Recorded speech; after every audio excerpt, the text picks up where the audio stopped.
Mr. E, how you doing today? Uh, so the question of the day is the state necessary?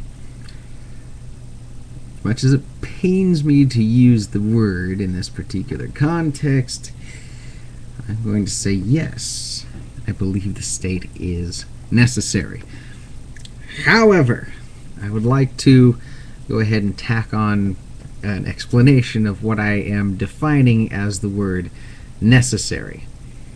When people talk about governments and modes of operation as a society and ideas for the ways to run things, people generally say ideally.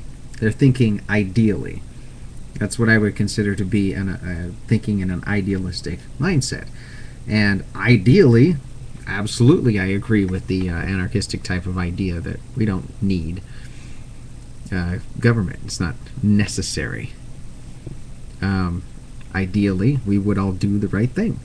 Ideally, we would respect each other's rights. Ideally, we would respect each other's property. We would deal with each other honestly in our trading of resources, and we would never try to dominate other people culturally, physically, with violence or anything. Ideally, we would discuss out our problems and come to logical, rational conclusions. Ideally, I agree with that 100%. I don't even mind working towards that sort of ideal.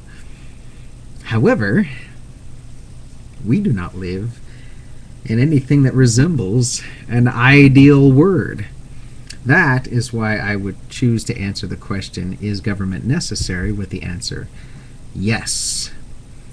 Because no matter how ideal an environment that you end up creating, no matter if you get all your friends together and we all make some kind of ideal anarchistic state that prospers under mutual respect and multiculturalism and free trade, the free market, absolutely, and we make this ideal place on Earth that functions very well.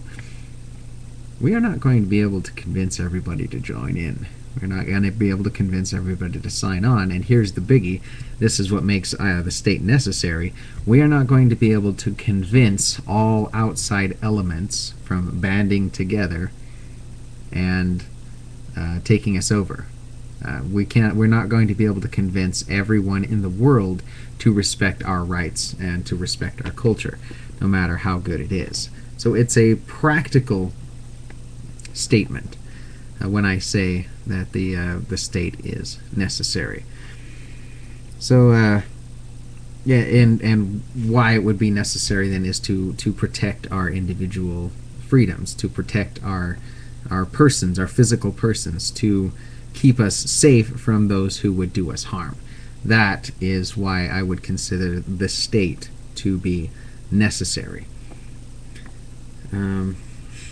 So, of course, the question usually follows then, okay, well, what would you consider to be the ideal state?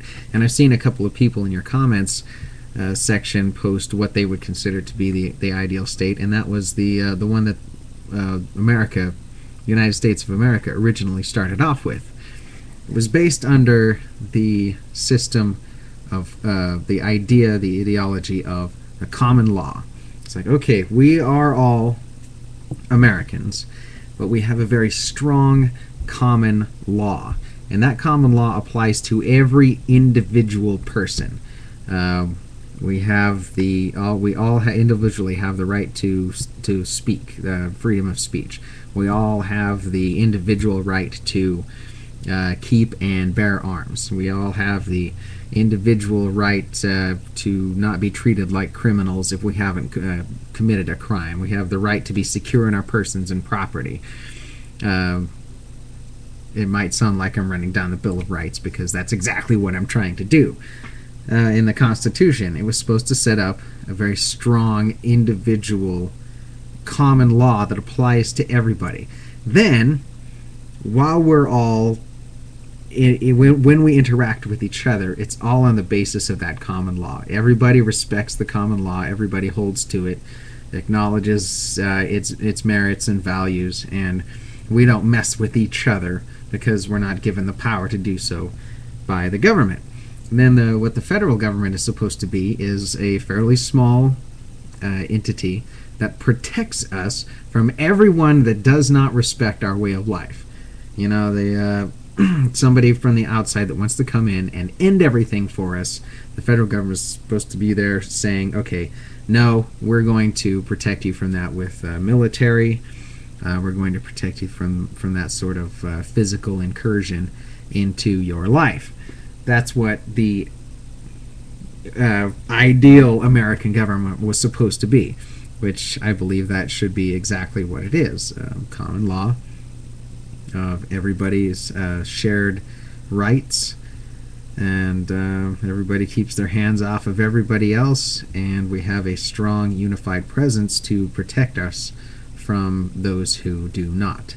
Now, I know very well that that's not the way that the federal government has worked out in the past 200 or so years since this grand experiment began, but hopefully with the emergence of individuals who are beginning to flex their muscle and their freedom, people like the Tea Party and stuff like that, who are beginning to turn back the government incursions, and who are beginning to reject the idea that the government has the right to place us and our children and grandchildren into perpetual debt.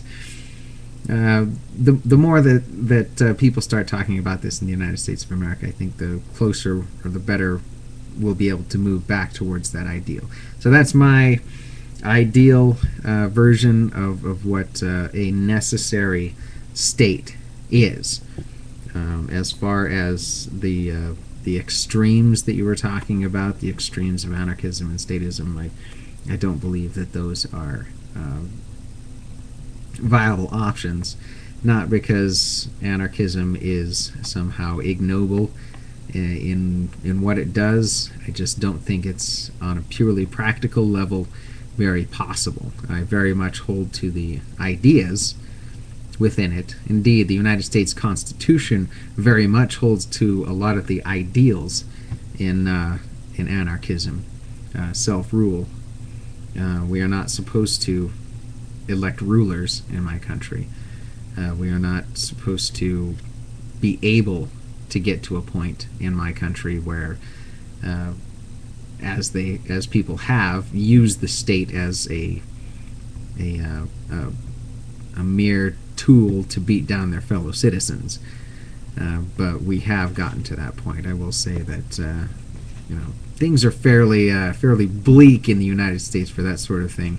However, there are plenty of people here that retain their spirit of individuality and freedom. And as I said, many people are beginning to stand up and flex that particular individual power in their lives and reclaim the common law, which is their birthright. So we'll see how that all plans out and plays out, and I think I'm running out of time. So thank you very much for your question, Mr. E. Always like discussing anarchism versus statism versus pragmatic reality. It's good stuff. So we'll talk at you later, sir. Thank you very much.